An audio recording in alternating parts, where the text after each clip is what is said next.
It's a tale that will send chills down anyone's spine. When a plane full of amateur rugby players crashed in the Andes in 1972, the 16 survivors ate the flesh of their dead friends to stay alive.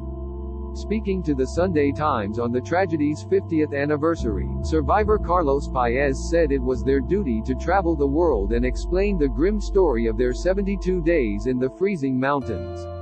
On October 13, 1972, 45 people boarded the Uruguayan Flight 571 bound for Santiago, Chile. The pilot would veer off course in dense fog, crashing the chartered flight into the snow-capped peaks. 12 of the passengers died instantly. Another 17 either died from their critical injuries or suffocated during an avalanche a few days later. Ramon Sabella, 70, now a successful businessman, held one of the dying passengers in his arms. After 10 days, the remaining survivors learned via radio how the search for them had been called off. Roberto Canessa, a medical student at the time, suggested the remaining survivors eat the flesh of the dead corpses. Of course, the idea of eating human flesh was terrible, repugnant, Mr. Sabella told The Times. It was hard to put in your mouth. But we got used to it. He said, in a sense, our friends were some of the first organ donors in the world. They helped to nourish us and kept us alive. Mr. Canessa said the decision was particularly difficult because they were the survivors' teammates and friends who were dead. He described using glass to cut the flesh and took solace in knowing their dead teammates would have done the exact same if it was them who died. The team made a pact that anyone else who died could be eaten by the survivors.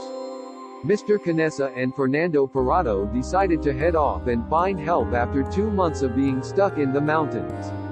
It took them 10 days to travel 3 miles down the mountain, all the while eating human flesh they had stuffed inside their rugby socks. They miraculously came across a Chilean shepherd called Sergio Catalan, but he could not hear them over the water. The shepherd returned the next day, tossing a rock with a pen and pencil for the survivors, who explained the situation to him.